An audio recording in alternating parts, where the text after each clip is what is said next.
The idea of never being seen again, vanishing from your life entirely, and leaving behind nothing but a trail of breadcrumbs for others to follow, can strike terror into the minds of many. This reality is all too familiar in Alaska, which has one of the highest number of missing persons cases in the US per 100,000 people. A reality that unfortunately befell Japanese national Hiroko Nemoto in June of 1998. Hiroko Nemoto was a 36-year-old student studying psychology at Michigan State University, until, only 10 credit points from finishing her undergraduate degree, Hiroko suddenly announced to her friend that she wouldn't be returning the following semester. Being a straight-A student, her friend theorized that Hiroko was very unhappy at receiving a B for her last semester's grade, thus prompting her to drop out and travel to Alaska for a month before returning to Japan. Though this is just a theory. Despite saying she would only stay in Alaska for a month, Hiroko purchased a one-way ticket to Anchorage, sold most of her clothes and possessions, and gave her friend numerous Japanese mementos. Hiroko reportedly never told her family in Japan that she was both traveling to Alaska, or even if she was planning on returning to Japan.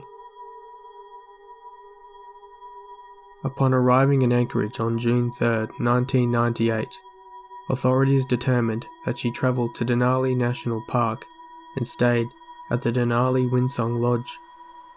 Why she traveled here is undetermined. Perhaps she'd been wanting to see the park a while prior to going to Alaska, as it is a common tourist destination. Next, Hiroko traveled back to Anchorage, and on the 6th of June booked a train from Anchorage to Whittier, and then booked a ferry from Whittier to Valdez. Her final destination, Valdez, has a population of approximately 4,000 people, and Hiroko planned on staying at the Westmark Hotel. The thing is, she never made it to either Whittier or Valdez. Instead, after staying at a youth hostel in Anchorage, she travelled to Wasilla, a town approximately 50 miles north of Anchorage, on the 6th of June. She was reportedly staying at the Windbreak Hotel. Although this next detail was not corroborated by other sources, on June 9th, Hiroko reportedly had breakfast with a man she met before letting him take her to a bus station to travel back to Denali National Park. Although she was never seen at Denali. In fact, that was the last time anyone saw her. She'd simply vanished. Now, I couldn't find any other sources that mentioned the man Hiroko had breakfast with on the day she was last seen, so it may be untrue. If it is true, foul play is highly likely. Or perhaps he was the one that went to the police and informed them of their meeting. Despite this, much of Hiroko's actions during this period were very odd. Firstly, why would she sell most of her clothes and possessions? You'd think that she'd need them if she planned on returning to Japan. Many believe that this, along with her unhappiness in college, indicates that she may have committed suicide. Also, why did she neglect to tell her parents she was visiting Alaska? Hiroko and her mother seem to have been on speaking terms, as they called each other every week while Hiroko was in college. But perhaps the most suspicious detail of all is the fact that Hiroko decided to travel to Wasilla instead of going to Whittier and Valdez. She had already made the necessary reservations. Instead, she decided to travel in a completely different direction. If she did plan on committing suicide in Wasilla, why make the reservations? Despite these questions, it still remains unclear what exactly happened to Hiroko Nemoto, and how she seemingly disappeared entirely within only a matter of days.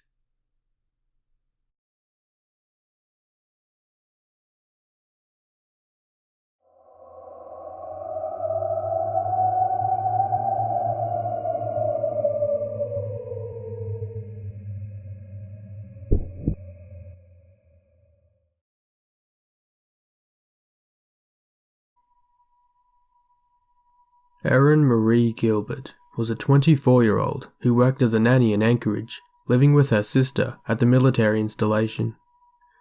On July 1st, Erin went on a date with David Combs, a man she had met the night before. They decided to attend the Girdwood Forest Fair in Girdwood, Alaska. Everything seemed perfectly fine until 6 p.m, when both Combs and Erin returned to Combs's car, where they discovered the battery had died since he had forgotten to turn the lights off before they left. Combs told Erin that he would walk to a nearby friend's house for help. Oddly enough, it took Combs 2 hours to return after he failed to locate his friend's house. After he returned, Erin was nowhere to be seen, not in the car or near the car. The car, however, started after he tried the ignition again. He thought she might have returned to the fair in his absence, so he went looking there until 1 a.m. At 7 a.m. the next morning, he called Erin's sister, Juarez, and asked her if Erin had returned to Anchorage. Combs made a statement to the Daily News saying that he thought she might have been mad at him, and he assumed that she had stormed off. But Juarez confirmed that she hadn't returned home. Her family, including her sister, drove to Girdwood and announced her name at the festival, searched the festival, and even searched the surrounding woods. They found nothing.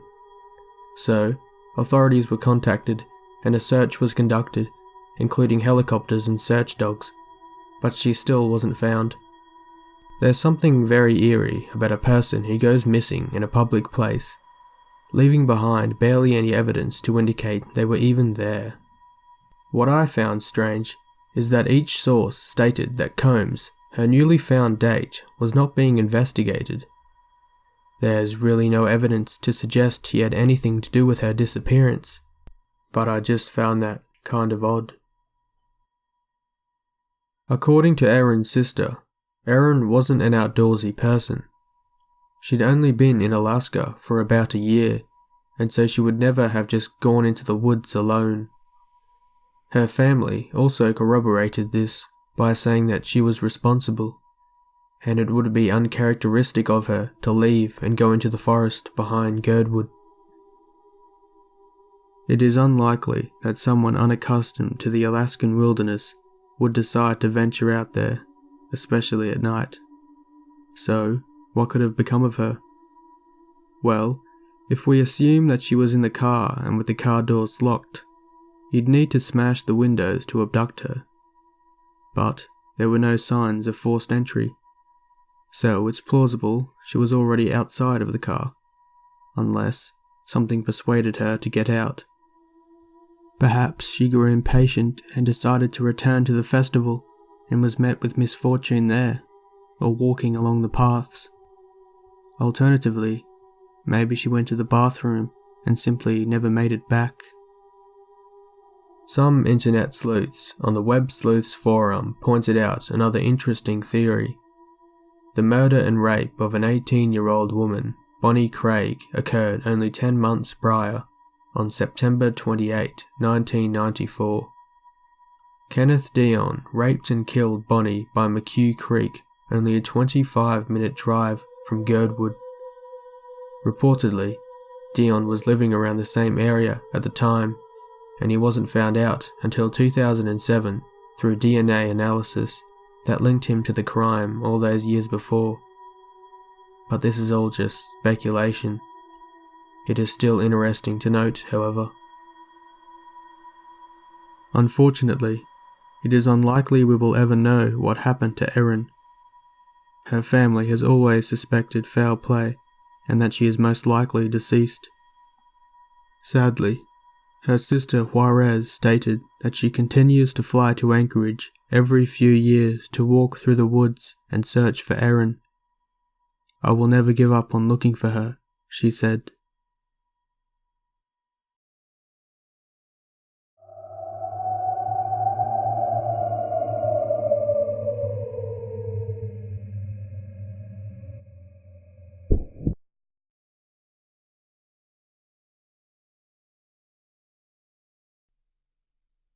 Thomas Anthony Nuzzi was a 52-year-old registered nurse working throughout Alaska who was last seen on June 18, 2001. Nuzzi was reported missing on June 19 by his employer in Bethel, Alaska, after he failed to turn up to work. He didn't go missing on the way to Bethel, however. It is believed that something happened to Nuzzi in or around Anchorage. His 1997 Jeep Cherokee was found abandoned at El Panglo parking lot in Chugach State Park. The keys were left inside the vehicle. A 3-day search was conducted, but no sign of Nuzzi was found. To retrace the steps before Nuzzi's disappearance, it is best if we follow in the steps of his nephew, Stephen Reeves, who, along with his friends, discovered most of what is known of Nuzzi's case. At the time of Nuzzi's disappearance, Reeves and his friend were holidaying after their college graduation. When they discovered Nuzzi was missing, they dropped their plans to help in any way they could. Reeves first appealed for the police to assign a detective to the case on June 28. He was told the department couldn't spare a detective. So, they decided they'd just have to do some investigating themselves. They first visited Nuzzi's storage unit and discovered that it was unlocked. There, they found his cell phone, mountain bike and wallet, which still contained his driver's license and credit cards. However, they noticed Nuzzi's .38 caliber handgun was missing. After seeing this, it seemed logical that Nuzzi may have driven to Chugach State Park and committed suicide among the trees. But his best friend, Harold Guernsey, told a reporter that Nuzzi was Catholic and didn't believe in suicide. The group didn't buy this theory, so they decided to return to Nuzzi's storage unit some time after to see if they had missed anything. They discovered they had overlooked a receipt stamped at 9:47 p.m. on June 18, the night before Nuzzi was supposed to leave for Bethel. The receipt showed he had purchased cigarettes, 2 lighters, chips, and a litre bottle of soda. What's so strange about this is that Nuzzi wasn't a smoker. In fact, Guernsey had said Nuzzi would never have allowed someone to smoke in his car. After this, Reeves, his friend, and a caretaker from Arctic Valley decided to investigate the area where Nuzzi was staying, namely the Super 8 motel where he checked in on June 11, and the mini-mart where Nuzzi purchased the cigarettes, chips, lighters and soda. At first, people around the area seemed hesitant to speak. However, they eventually told of the bizarre events that took place during this time. Events like a guard who witnessed both a man and a woman attempting to break into Nuzzi's car on the 15th of June, and then a couple who witnessed the same man and woman successfully break into Nuzzi's car before driving off on June 19th. The woman was described as Caucasian, in her 20s, 5 feet 2 inches and 105 pounds, with dark hair past her shoulders. The man was described as tall, thin and dark-skinned, with decaying teeth. What's more, a hotel housekeeper told Reeves that on June 19th, she was greeted by a woman at 11 a.m. in Nuzzi's room and saw a man lying on the floor. She returned at 1 p.m. and saw the same man sitting on Nuzzi's bed.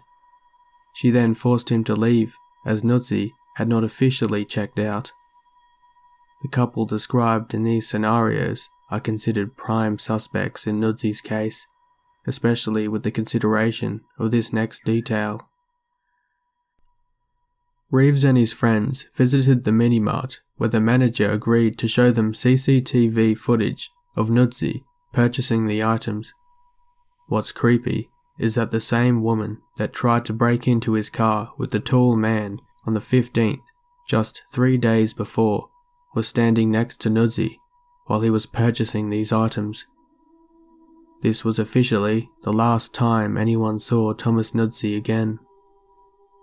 With this new evidence, Reeves was able to go to the police once more, where they finally assigned 2 detectives to the case.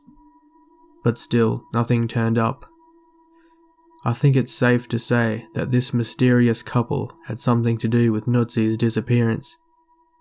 One other indication of this is that the pack of cigarettes was found in Nuzzi's Jeep Cherokee. They must have accidentally left them there after dumping the car. There are a few things that are disturbingly frustrating about this case. For one, Nuzzi had no permanent address. He had few friends and frequently travelled across Alaska for work as a nurse, choosing to stay in hotels and halfway houses. So, why did these people want to harm Nuzzi? How did they know him? They couldn't have. What's more confusing is that Reeves had also called the numbers of all Nuzzi's recent calls to hotels and halfway houses. Strangely, they all stated that they'd never even heard of Nuzzi. Also, why did the couple steal the Jeep and immediately dump it in a forest? Were they looking for something? Or were they simply setting the scene of a suicide? What's weird to me is how these two even got away. They had been seen by so many people and had been quite open about showing themselves to the various residents and workers around the area of the hotel. It seems as though after stealing the car, they just decided to completely vanish, never to be caught. To this day, nobody knows what became of Thomas Nuzzi, and I fear we probably never will.